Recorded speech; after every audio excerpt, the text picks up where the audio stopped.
26 नवंबर को पूरे भारत में 72वें संविधान दिवस को बड़ी धूमधाम से मनाया गया। उत्तर प्रदेश के जनपद मथुरा में संविधान दिवस पर कलमकारों को बाम से इकाई मथुरा द्वारा प्रशस्ति पत्र एवं शाल भेंट कर सम्मानित भी किया गया।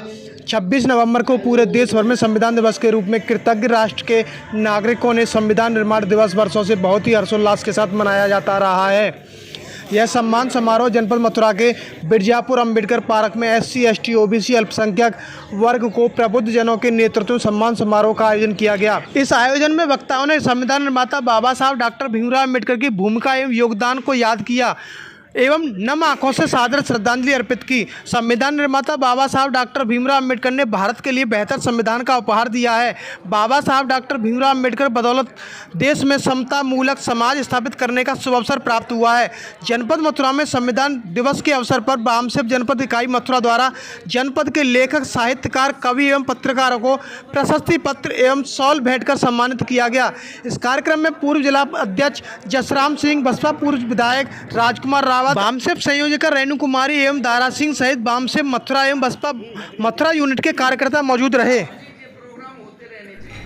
नाम है सर आपका? धारा सिंह। आज जो संविधान दिवस पर जो कार्यक्रम किया गया, क्या कुछ प्रक्रिया रही, क्या कुछ उद्देश्य रहा? आज हमारे बाबा साहब ने देश को दुनिया से बेहतरीन एक संविधान दिया, जिसको अविस्मरणीय बनाने के लिए हम हर साल संविधान निर्माण का कार्यक्रम करते आ रहे हैं, जिसका ये उद्देश्य होता है कि हमारे पूर्वजों द्वारा दिया गया भारत को संविधान हमारे घर घर तक, भारत के हर कोने में, जन जन तक ये संविधान की भाषा, संविधान का उद्देश्य, संविधान की प्रस्तावना और संविधान का पूरा एजेंडा हमारे दिल दिमाग पर पहुँचे, जिससे कि हम अपने अधिकारों और कर्तव्यों का भली भांति पालन कर सकें। संविधान दिवस के अवसर पर समाज को हम यही संदेश देना चाहते हैं कि हमें संविधान के बताए हुए रास्ते पर चलना चाहिए, जो हमें समता का, स्वतंत्रता का, बंधुता का रास्ता देता है, और हमें किसी को भी छोटा या बड़ा नहीं समझना चाहिए। समाज में सब एक हैं, हमें उसी अनुसार कार्य करते रहना चाहिए। देखिए, समाज और साहित्य एक दूसरे से जुड़े हुए हैं। हम एक साहित्यकार हैं और साहित्य की दृष्टि से हम समाज को देखते हैं। जिस तरह से लोग किसी तरह से भी समाज में काम करते हैं, लेकिन हम काव्य रूप से या साहित्य रूप से समाज को एक दिशा निर्देश देने की कोशिश करते हैं, और ये कहना चाहते हैं कि किसी भी तरह से कोई भी परेशानी हो, अगर आपने संविधान को पढ़ लिया, संविधान का सहारा ले लिया, तो आपकी सारी परेशानियां, सारी दुश्वारियां राह की सारी दूर हो जाएंगी।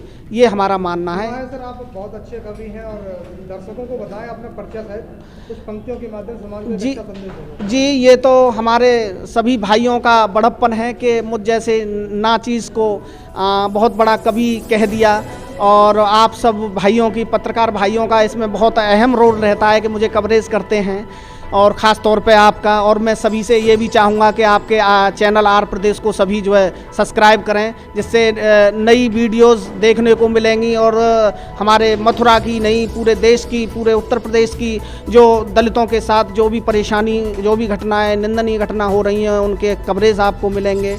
तो मैं ये कहना चाहूँगा कि किसी भी तरह से हम जिस तरह से एक क्षेत्र में बढ़ने की कोशिश करते हैं, उस क्षेत्र में हमें सही तरीके से कदम रखने चाहिए, एक तरह से जम के कदम रखने चाहिए, जिससे हमारी मंजिल हमें हासिल हो। और रही बात मेरे परिचय की, तो आपने पूछा था, तो मैं बता रहा हूँ कि मैं सुनील कुमार करदम यहाँ मथुरा में ही रहता हूँ, और बस छोटी मोटी जब इस समाज के लिए, समाज का दर्द को मैं कविता में पिरोते हुए अपनी कविताएं करता हूँ। बस समाज का ऐसे ही सहयोग मिलता रहा तो मैं और अच्छी कविताएं समाज को दे पाऊँगा, अच्छा सुझाव कविता के माध्यम से समाज को दे पाऊँगा। हमारे बहुत साथी बहुत बड़े बड़े प्रोग्राम करते हैं, बहुत बड़े बड़े भंडारे करते हैं, बहुत बड़े बड़े दान भी करते हैं, लेकिन क्या एक क्वेश्चन वहां उठना है, क्या दान की जरूरत बहुत से भंडारे में है, या ऐसे लोगों को दान करने में जिनके पास पहले से अटूट संपत्ति है?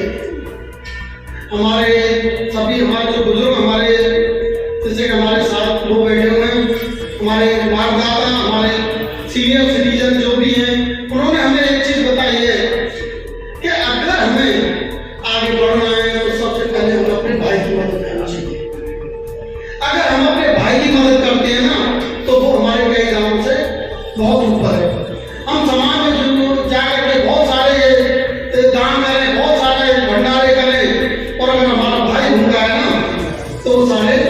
बराबर हो जाते हैं। और समाज की नींव अपने घर से, अपने भाई से शुरुआत होती है। जिस दिन हम अपने भाई का साथ देने लग जाएंगे, क्योंकि हम ज्यादातर यहाँ पर आए हैं, वो नौकरी पेशा हो गए और हमें से अधिकतर के भाई बहुत कमजोर हैं।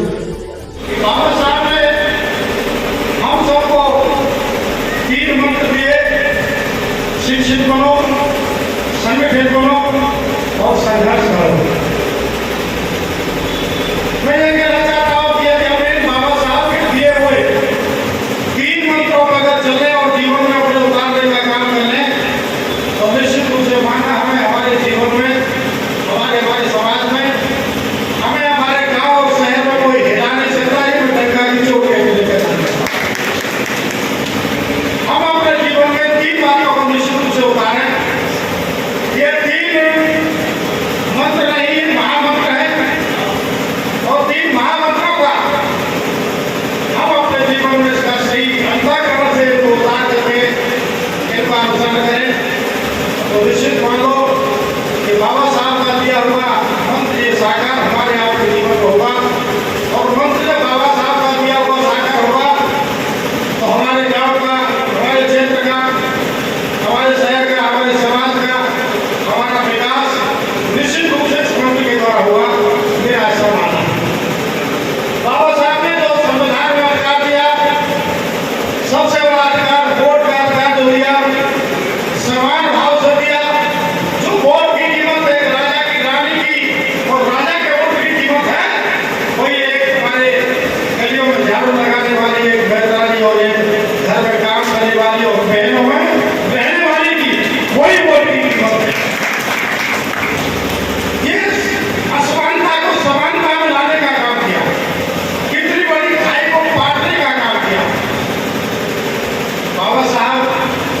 हम और समाज जो बैठे हैं, मैं भी यहाँ बोल रहा हूँ, ये भी कृपा बाबा साहब